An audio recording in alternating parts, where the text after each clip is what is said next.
I walked my resume around. And I got my initial job, which was doing day work. So what day work is during the day, people come in and prep the costume, do the laundry, um, do hat calls, do shoe calls. So I had gotten a day work call, and I had worked with the person who was their main stitcher. And she suggested me to learn tracks to be a swing dresser. And so I did that. I acquitted myself well. And then they offered me a position.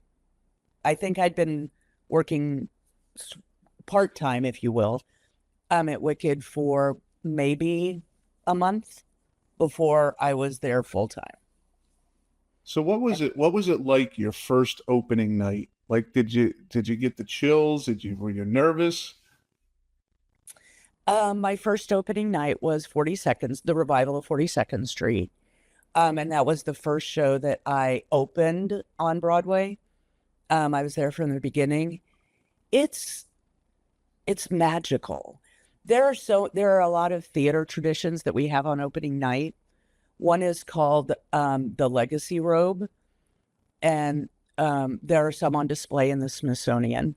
And the Legacy Robe is given to an ensemble member that has the most ensemble contracts. And they get this robe that has patches from every other show. And they run around the theater and you have to touch it. And it's just such an amazing tradition. And the audience on an opening night is kind of like no other. And they're just there with you. And it's just 2,000 people and just love and support. And then you go to the party, and that's just, that particular party was huge. And yeah, and you go and you celebrate and you hug and kiss and high five, and the theater smells like a florist because so many gifts and flowers and candy is all over the place, and it is just magical. I've had other opening nights. Coming back from COVID was also from 9/11. They all have different feelings, but it's great. It's the culmination of, a lot of hard work. Getting to an opening night is hard, whether you're doing it in your grade school or whether you're doing it on Broadway. It's a hard road. Yeah, and the nerves are there. The nerves should always be there, but it's the tech process. It's the lead in. So in most professional theaters, the lead into opening night is called Tech Week. On Broadway, it's Tech Month usually.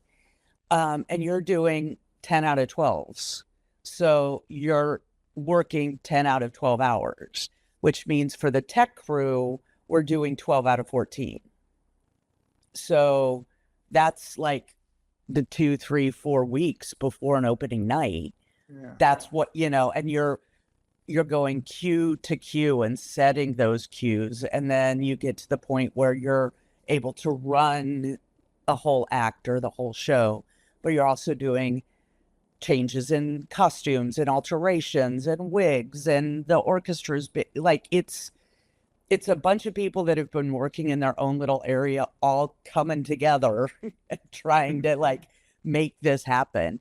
And it is true for, a dance studio putting on their, year-end dance performance. It's not quite as intense, but it's that same process. There are people building those costumes and the lights and like how the musical numbers are going to go and all of it. Yeah, it's surprising that any show ever opens. When you think about all the moving parts and what has to come together, whew, it's a lot. So you do costuming on Wicked, and who are some of the characters that you work with on that particular play that you do the costume with? Well, if whoever's seen the show, which it's been running 22 years, so I hope most of you have. But so I dress Dr. Dillamond, who is a goat. I dress Bach, and I dress Nessa Rose, who is Elphaba, the Green Witch, Elphaba's sister. And Bach is one of her friends. And I also dress some ensemble members. If you're familiar with the movie The Wizard of Oz, the character that goes, "The wizard will see you now." I dress him. Okay. We have him in the musical too. So I make sure he has his costume on. So I'm sure you got some crazy costume stories that you'd love to share. Oh goodness. Costume malfunctions. Oh yeah. Actually, this just happened a month ago. So Bach and Nessa are both in the opening number. And everyone in the show has a quick change out of the opening number into the next number.